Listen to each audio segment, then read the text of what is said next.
jirtan tana gan waaqayyoon keessaniif haadha har'a sagalee waaqayyoo waliin baran torban darbe humna sagalee waaqayyoo ilaalletu har'a immoo barumsa itti aanutti fufuudhaaf wangeela Maatiyos boqonnaa torba lakkoofsa torbarratti akkana jedha. Yesuus itti fufee kadhadhaa isiniif ni kenna, barbaadaa ni argattu, balbalaan rukutaa isiniif ni banamaa jedhe. Har'a immoo waa'ee kadhannaa barannu. Yoo kadhanne malee homaan arganne, kadhattan malee homaan argattan jedha sagaleen Waaqayyoo. Kanaaf kadhata jechuun maal jechuudha? Kadhanneeti waan hundumaa gochuu kan dandeessu gooftaa keenya maqaan kee waaqaaf lafa irratti dhaabbatu. Har'a immoo yeroo nuuf laattee fuula kee fuulduratti akkamitti akkas kadhannuu fi kadhata namootaa dhageessee akkamitti akka deebiiftu dubbii kee irraa akka nu hubachiiftu fedha kee haa ta'u. Namni si kadhatu malee homaa argachuu akka hin dandeenye dubbiin kee waan dubbatuuf si kadhatanii si dhaggeessifatanii sirraa deebii akka argatan isaan gargaara. Sagaleen kee kun immoo jirbi isaanii akka jabaatu, hundi isaanii akka cimu, sirraa kadhatanii argachuu akka danda'an isaan gargaara. Hunda waan gootu ulfaadhu maqaa gooftaa keenya Yesuusiin. Kadhata jechuun maal jechuudha? Kanaan dura kallattii garaagaraatiin waan kadhataa mata duree garaagaraa irratti tajaajiltoota garaagaraatiin amantaa garaagaraa keessatti dhaga'uu hin dandeessu. Iddoo kanatti wangeela Maatiyos boqonnaa torba lakkoofsa torba irratti kadhadhaa jedha malee isiniif kadhatu kan jedhu jiru. Situ kadhata. Situ deebii fudhata. Situ rakkina kee beeka. Waa'ee keetiif, waa'ee mataa keetiif, waa'ee jiruu keetiif, waa'ee mana keetiif, waa'ee biyya keetiif si darbaa kan itti dhiyaatu hin jiru. Kadhanne karaa nama biraatiin kan nu bira gahu don ta'a kallattiidhaan Waaqayyo wajjin haasa'uu karaa ittiin dandeenyu sarara namniif Waaqayyo waliin ittiin walitti dubbachuu danda'antu kadhata jedhama. Biyya lafaa kanarratti biyyi tokkoof biyyi tokko akka wal quunnamuuf daandiin lafarra xiyyaaraan konkolaataadhaan kallattii garaagaraatiin namni itti wal quunnamatti oola. Sagaleedhaan yoo barbaanne moobaayiliidhaan wal quunnamuu hin dandeenye, qaamaan wal arguu hin dandeenye, karaa garaagaraatiin deemsa keenya bakka dhaquuf deemnu imala keenya sanarratti deemuu hin dandeenye. Kanaafuu kadhata kana yommuu kadhannu akkamitti haa kadhannu? Maaltu nurraa eegama? Wanti sagalee Waaqayyoo keessa kaa'amee jira. Namni akkamitti Waaqa wajjin akka haasa'achuu danda'u kallattiin kaa'amee yoo jiraate maal faatu? Sagaleen Waaqayyoo akkas jedha. Yommuu kadhattan sagalee ol kaasuu, gabbuusuu, baay'achuu, xiqqaachuu miti. Kadhanne kan nama dhuunfaati. Abbaatu Waaqayyoo wajjin haasa'a. Sagaleen Waaqayyoo namoonni baay'een sagalee waan ol kaasaniif, iddoo ol kaarra waan dhaabbataniif, iddoo mijataarra waan jiraniif namatti of mul'isuudhaaf yaalii bal'aa waan godhaniif kadhanni isaanii dhaga'ama isaanii fakkaata jedhama. Wangeela Maatiyos boqonnaa ja'a lakkoofsa torba. Akkasitti ta'u Waaqayyo kan nurraa barbaadu akkamitti akka kadhannu inni jalqabaa akka fedha isaatti akka ta'u kadhanna. Kadhanna baay'ee kadhanne waan hunda harka isaarraa fudhanna jennee eeguun hin danda'amu. Kan nuuf ta'u, kan nu ga'u yeroo isaatti, iddoo isaatti, bara isaatti safaree bareechee tolchee kan nuuf kennu isa waan ta'eef yommuu kadhannu akka fedha kee nuuf haa ta'u jennee kadhanna. Yeroo tokko waan ofii keenya yaadne waan sun nuuf raawwatamuu dide jenneet namaatti si mufannaa iddoo garagaraatti walitti bubu'insi baay'een kan uumamuuf yaanni kiyyamaaf naaf ta'uu dideedha. Nama biratti ta'uu danda'a. Waaqayyo biratti garuu yaada kee miti kan waaqayyo si keessummeessu. Yaada isaati. Yaadni kee kun fuula waaqayyoo fuulduratti fudhatama qabaachuu dhiisuu kan nuti hin beeknu. Waaqayyotu isa siif ta'u isa sigitu sana siif kenna malee ofii kee safartee kan fudhattu akka waaqayyoo hin jiru. Kanaaf akka fedha isaatti kadhata. Ergaa Yohaannis duraa boqonnaa 5 lakkoofsa 14 irratti akka fedha kootti yoo na kadhattan wanta akkayyuu hin dhabdan jedha. Kanaafuu fedhi waaqayyoo akka ibsu beekuun barbaachisaadha. Yeroo baay'ee kadhannaa keenya yommuu kadhannu kallattii garaagaraatiin kadhanna, akkaataa garaagaraatti, akka amantaa garaagaraatti, akka mana garaagaraatti kadhanna. Waaqayyo tokkichuma mirgattis garagaru bitaattis garagaru. Fuula isaa fuulduras turu, fuula namaa fuulduras turu. Tabbattis baanu fuulduras yookuun Waaqayyo kan nurraa barbaadu garuu nurraa Wangeela Maarqos boqonnaa 11 lakkoofsa 25 irratti laphee qulqulluudhaan dhiyaadhaa jedha fuula isaa. Yeroo tokko mana mootichaatti yommuu dhaquudhaaf mootichi yookaan muummichi ministeeraa Irbaata isin affeeree jennaan namni maal uffatee dhaqaa jedhame.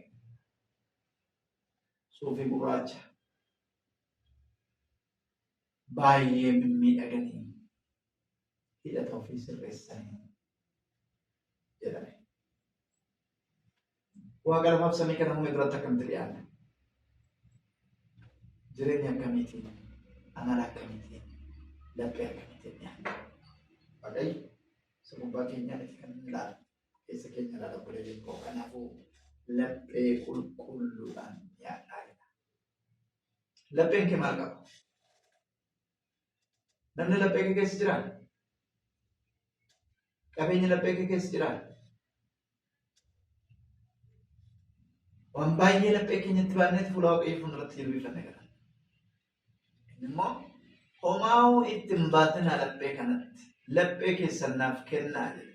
Jalqaba waaqayyo mataa gurra ija luka miti kana naa kenna. Laphee keenya. Lapheen miimoorii namaati. Bakki namni itti maalummaan namaa itti safaramu. Bakka itti maalummaan namaa itti mul'atu.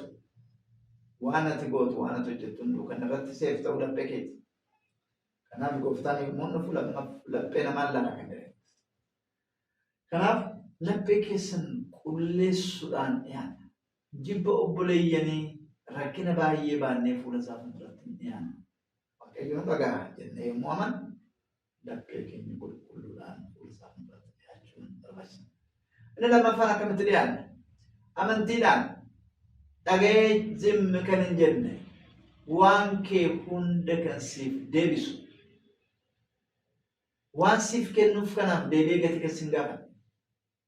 Abbaa kee caala haadha kee caala sitti dhiyaate kan si gaafatu, kan si dhaggeeffatu, iyya kee kan si dhaga'u. Waaqayyo akka ta'e amantaa. Yoo amantiin kun hin jiraanne karaan ittiin amantii fi waaqayyotti wal quunnamtan sararri citaa waan ta'eef kadhanni keenya ga'a. Yeroo baay'ee bilbila namootatti yommuu bilbilu niitoorkiin hin dhageessu.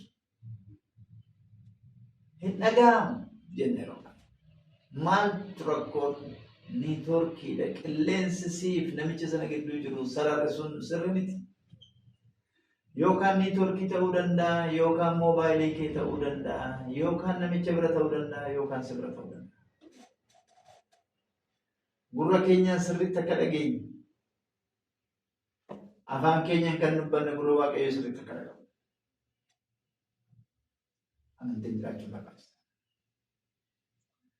Waaqayyo biratti hin dhaga'amaaf hin dhaga'amu sagalee waaqayyoo keessa caafamee jira. Akkan sin dhageenye anaaf si gidduu girgiddaatu jiraa jedha.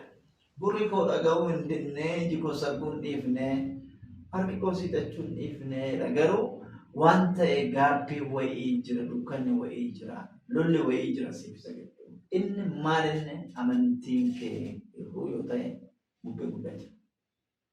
warra amantiin isaanii hir'uu isaanii fi waaqayyo gidduu bubbee guddaa jira. Dhugaa buutonni gooftaa gaaf tokko Yesuus Kiristoos wajjiniin deemaa otoo jiranuu halkan wal lolaatii bulan. Hundi keessan kottaa bidiruu kana yabbadhaatii gara galaana gamaatti ceenaa Yesuus yommuu isaaniin jedhu.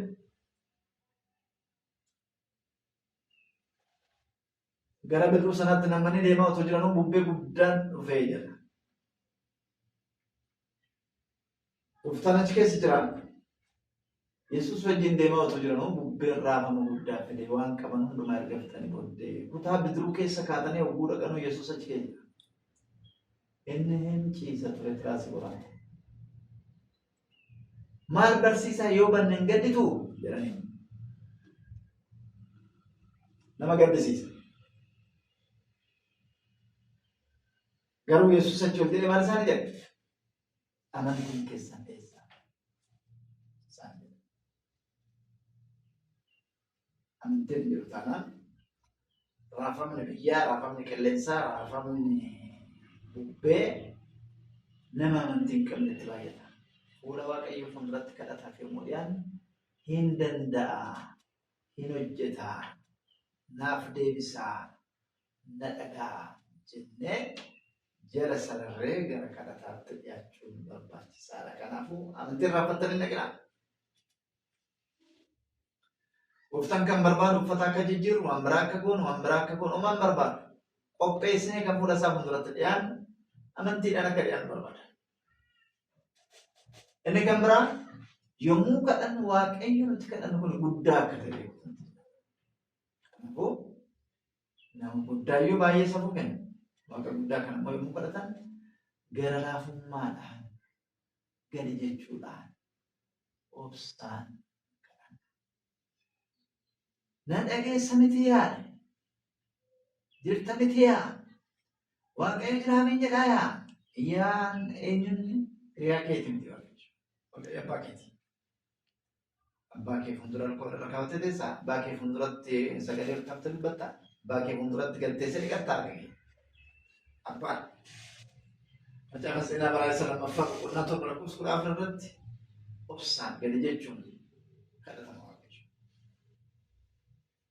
Iddoo aarsaarra dhaabbatee namoonni tokko tokko luka walirra naqatee yommuu ol haasa'u annan gadda. Waaqayyo abbaa keeti. Kanaafuu sodaaf safuudhaan kadhatama Waaqayyo. Iyya baay'ee ol kaasuudhaan sagalee keenya dhageessisuudhaan safara raasuudhaan nuti kadhanna. Namoonni baay'ee eessa jirtu yoo jedheen mishigii gallee jiran. Kadhannee inni matamu eessaa kadhanne dhoksaadha. Dhoksaatti kan kadhatan bankee fuulletti siif deebisaa jira malee odeessaa kan kadhatan. Namni baay'ee mobaayilii sa'aatii kadhata keessa hin jira. Maaliif hookaasuu dhiise? Lamaanaasaan.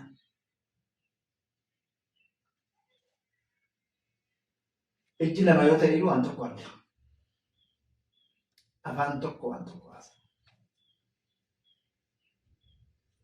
Nama tokko kadhachuu dhaqxee atteeshiniin nama sun si faana jiraachuu dhiisu fuula isaarraan beektati.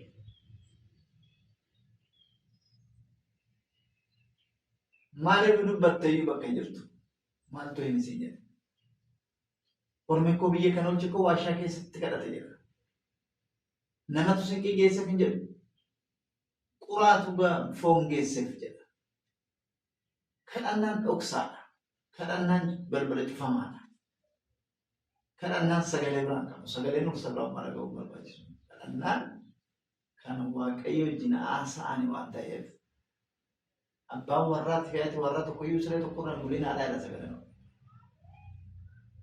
Kadhannaa irra jirtu yoo ta'e.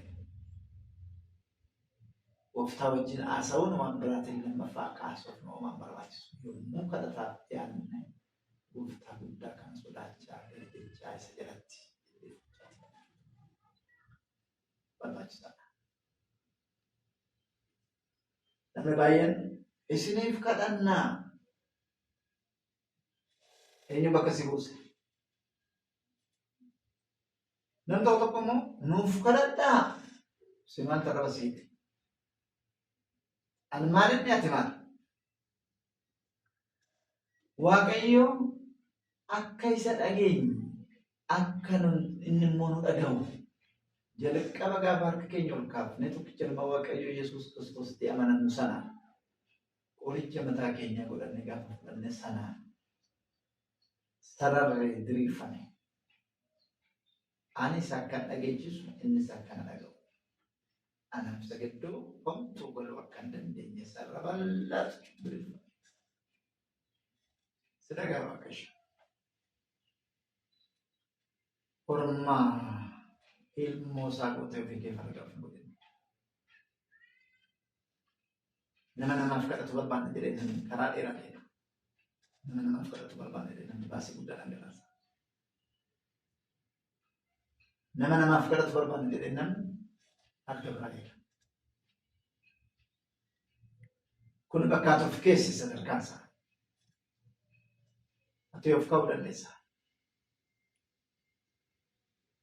Nan dhaga'u jechuu dandeessa. Nan beeku jechuu dandeessa. Sagaleen Waaqayyoo garuu sin beekaadha. Daawit nu darbaa dubbii Waaqayyoo kan hubate garaa haadha koo keessatti na beekee jedha. Akkamitti si wallaala Waaqayyo? Ati barboo kee miti.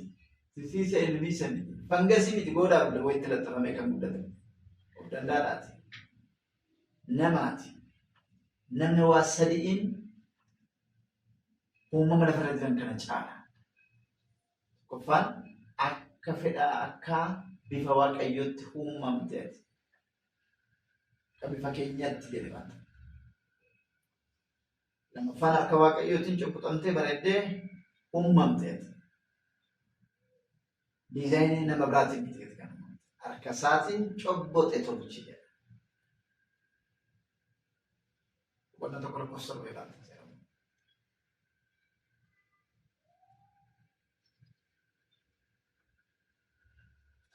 Sadaffaan hafuura Waaqayyootiin uumamteeti. Hafuurri sun hafuura keenya kana wajjin wal arga jechuudha. Waaqayyo ijaan miti kan mul'atu. Waaqayyo hafuuraan.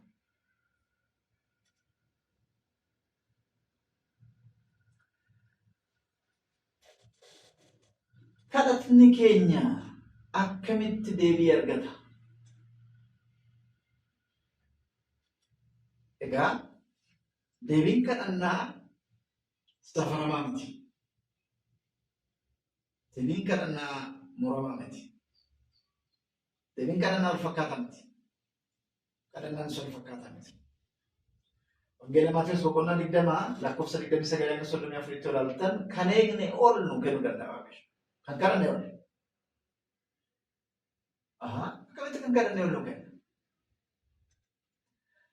Kadhannaa kana bar isin beektanii kadhattanii hafuura isaatti isiniif kadhata malee sagalee Waaqayyo. Waan si bitu, waan si barbaachisu, waan siif ta'u kan siif kennu ati tokko kadhachuu dandeessaa afur kennuu danda'a. Ati 20 kadhachuu dandeessaa lama si kennuu danda'a.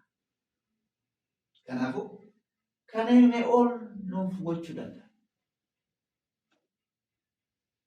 Si caalaa beeka waan ta'eef ati arra beekta boru beeka waan ta'eef ati kanarraa kadhatte inni kan boru beeka waan ta'eef ati haala arra kan jirtu irra dhaabbattee kadhatte dur waan ta'uuf beeku haala boru san beeka waan ta'eef inni kan biraa kan eegne sana ta'uu danda'a. Isuma eegne isuma kadhanne sanas ta'uu danda'a. Tokko jennaan tokko lama jennaanis lama argachuus danda'a. Kun yaada Waaqayyooti. Yeroo baay'ee baay'inaan akka kadhannetti argama. Amantiin keenya guutuu ta'ee kadhanne yoo ta'e waan guutuutu nuuf dhangala'a. Amantii hir'uudhaan kadhanne yoo ta'e waan hir'uudhaan nuuf dhangala'a. Kanaaf hundeen kadhannaa maddisaa amantiidha. Amantiin jireenya keenya keessatti iddoon qabu taanaan jireenya laafamaa keessa jiraanna taanaan kadhannaan nagaafii baay'ee rakkisaadha. Kanaaf deebiin kadhannaa keenyaa hanga heegne ta'uu danda'a, hanga heegne ol ta'uu danda'a, hanga heegne gadiis ta'uu akka danda'u hin irraanfatina. Yeroo tokko tokko kadhannaan namaa ni gufatama. Zimmi jedhama. Akka bara amma keessa jiru kana. Maaloo waraana nurraa dhaabe? Gooftaan zimmi. Muummichi ministeera zimmi. Lachuus hin jedhamu. Namni hin mayya. Inni kaan itti fufaaye. Inni kaan immoo dhaabbachuuf jira ta'uun godhe boqonnaa jira jira.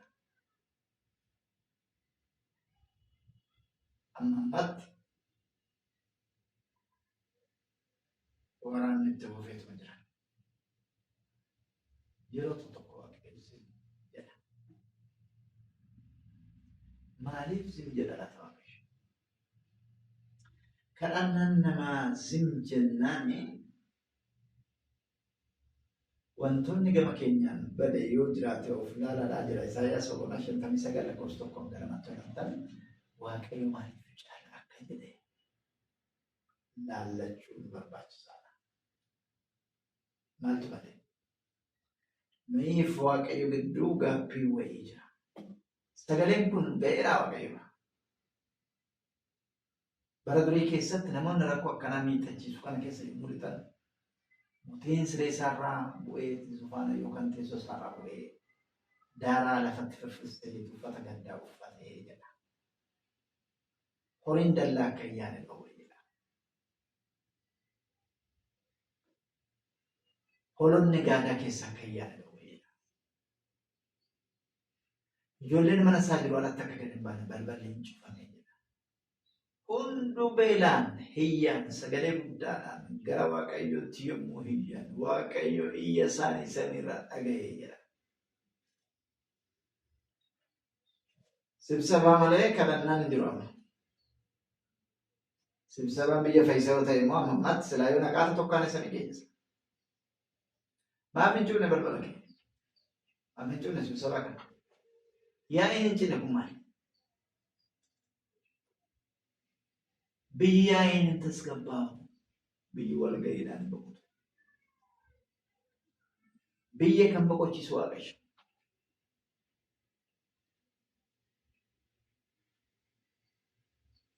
Waaqayyo maaliif nu dhageenye? Nuuf isa gidduu gaaffii wayii jira. Kottaa gaaffii nuuf waaqayyo gidduu ulaa saaqame bubbee raafamaa kana. Habaaf.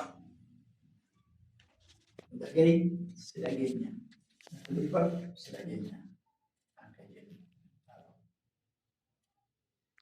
Kadhannu.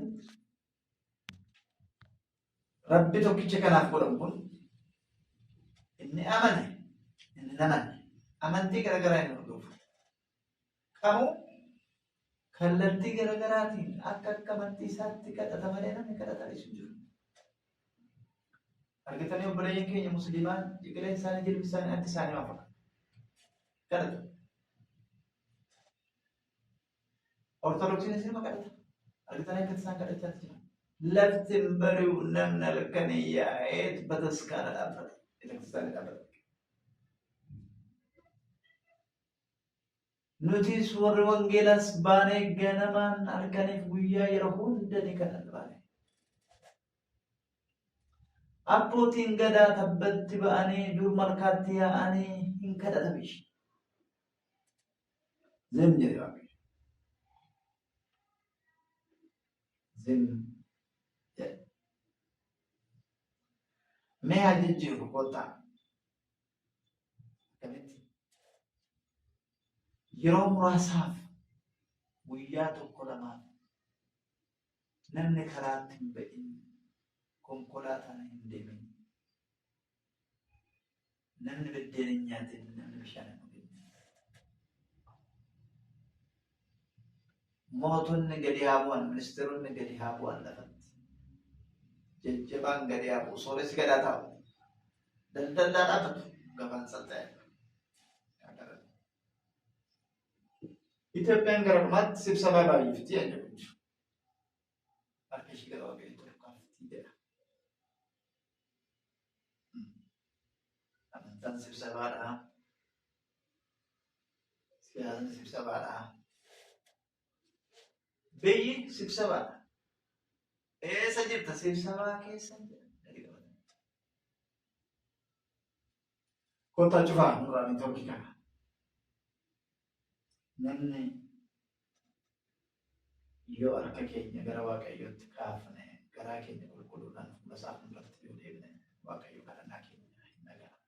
Kanaaf waaqayyo kadhannaa namaa dhaga'uu kan jedhuuf namaaf waaqayyo gidduu addaan fageenyi yoo jiraate waaqayyo nama dhaga'uu dhiisuu hin danda'a. Kanaaf hin gabaabbanne kan jedhu harki isaa dheeraadha. Waaqayyoos bal'aadha. Nagaa. Inni lammaffaan manaan baatamee fi obboleeyyan keenya gidduu rakkoon yoo jiraate. Nama wajjin walitti dhufeenyi keenya jibba yoo qabaate. Waaqayyo nama hundumaaf dhalate. Nama hundumaaf du'e jedha sagaleen Waaqayyoo. Nama hundumaaf fayyise. Fayyisaan biyya kanaa fayyisaan biyya sanii hin jedhe sagaleen Waaqayyoo. Fayyisaan biyya lafaa jedha sagaleen. Hundi keenya biyya lafaa kana jira. Ameerikaan lafa samiiti. Gondar lafa samiiti. Tigraay lafa samiiti. Eertiraan lafa samiiti. Itoophiyaan Oromiyaan lafa samiiti. Lafa hundarratti fayyisaan kun kan dhalateef fayyisaa biyya lafaa hunda. Biyya. Egaa Pheexroos irraa boqonnaa sirra korsatu dubbiftan obboleeyyan wajjin waliigalteen gidduu keessan hin jiru yoo ta'e kadhannaa keessan dhagahamuu danda'udha. Kanaaf gufachuu danda'a. Kan biraa lapheen keenya isa kadhannu kanaaf kadhachuu bicha odoo hin taane isaaf abboomamuun seera isaa eeguun yoo na jaalattan abboommi koo eegaa waan jedhanii caafamee jiru. Jaalala waaqayyoo nuuf qabu kana yaadnu yoo ta'e yeroo lafaa har'a kaana isa kadhanna yoo jedhan barbaachisuu danda'a. Kanaaf jallinni laphee keenyaa rakkoo mataa isaanii qabaachuu danda'a. Egaa kadhata kana yommuu kadhanni gosa lama. Akkanumatti kadhachuu fi soomaa fi sagadaan kadhachuu jedha. Akkanatti yoo kadhanne maal? Soomaaf sagadaan yoo kadhanne maal adda addummaan isaa? Adda addummaan isaa baay'ee addaan fagoo jira. Kadhan yeroo hundumaa karaa keenya waaqayyotti kenninee kan baanu galuu keenyaaf waaqayyoon kan galateeffannu. Kadhata. Baay'ee kan isin dinqu gooftaan keenya Yesuus Kiristoos halkan 40 fi guyyaa 40 soomaaf sagadaan kadhatee jedha sagaleen Waaqayyoo Wangeela Maatiyoos boqonnaa 4. Sabichaan miti. Museen guyyaa 40 fi halkan 40 kadhatee jedha keessa deebii boqonnaa 9 lakkoofsa 18 yoo ilaalta.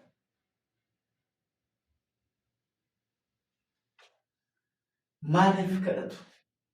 Wanti tokko fuula isaanii fuulduratti yoo jabaate, humna yoo godhate,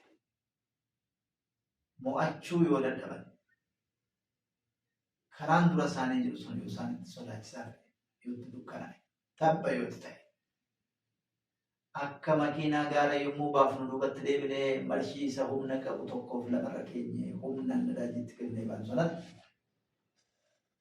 yommuu soomaaf sagadaan kadhannu waan fuula keenya fuuldura jiru sana humnaan keessaa akka baanu gargaara.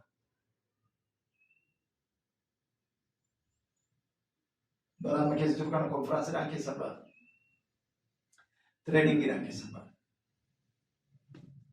Kanaaf ani wal ga'ii jiru kana walii galanii kadhachuudha. Yeroo miidhuma akkanaa jiru haalli yommuu ulfaatu, gabaan yommuu badu, nagaan yommuu badu, qilleensi yommuu jijjiiramu, lapheen namaa jibbatti yommuu deemu, jaalala waaqayyoo keessa keenya kaayee obboleeyyii wal jaaladhaa jedhu kun balee namni akka bineensatti yommuu wal nyaatu, duuti namaa yommuu waan namatti fakkaachuu dhiigni dhangala'ummaa gatii dhabu. Garajabummaan hamaan kun yommuu laphee namootaa keessatti uumamuu jalqabu maal gochuutu jiraata? Soomaaf sagadaan kadhachuutu jiraata. Yeroo akkasii tabban dura keenya dhaabbate jabaa sana baanee dirree walitti qabuu hin dandeenyu. Kadhan soomaaf sagadaan. Barakaan soomaaf sagada jechuun foon dhiisanii shiroo nyaachuu jechuudha.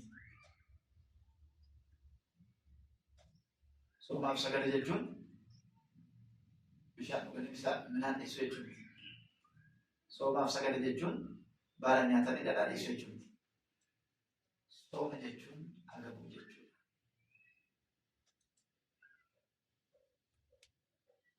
Waan foon barbaadu kana hundumaa dhiisuu jechuudha. Foon keenya kana ofirratti olloksuu jechuudha. Gadi jechuu jechuudha. Isaaf safuu gadi jechuudha. Kanaaf dhoksaa kan jiru abbaa keenyatti yommuu kadhannu immoo deebii guddaa nuuf kennuu hin danda'a jechuudha. Sadha keenya waaqayyo haa ibsu. Kadhannee kenna. Jaalala keessa bara baraatiin kan nu jaalatte. Kadhadhaa isiniif kennama. Barbaadaa hin argattu balbala rukutaa isiniif banamaa kan jette. Warra kadhataniif waan hunda kennita. Warra kadhataniif balballi hin banamne hin jiru, nagaan hin kennamne hin jiru. Biyyi keenya harka ishee gara keetti akka kaaftu. Waldaan kiristiyaanaa biyya lafaa kanarra jiru kamuu akka si kadhatu. Laphee si kadhatu. Gurra si dhagahu. Sodaa kee kan qabu. Fuula kee fuulduratti ittiin dhiyaachuu akka danda'an saba kee gargaari. Nu gargaari. Nu wajjin ta'i. Sagalee dubbatame kanaan laphee keenya keessatti nuuf dhangalaase. Qilleensa irratti akka namni laphee namootaa keessa buuse. Kadhannee harka isaarraa argachuu hin dandeenye akka jedhan humna kadhanna isaaniif kenni. Jilba namootaarraa abaarsa kana kaaseera. Laphee namaarraa abaarsa kaaseera. Nagaan kee isaan haa argatu. Ulfina keetiif gadi haa jedhan. Badanuu akka keerraa haa fudhatan. Gargaari nu wajjin ta'i. Maqaa tokkicha ilma kee Yesuus Kiristoos jedhati.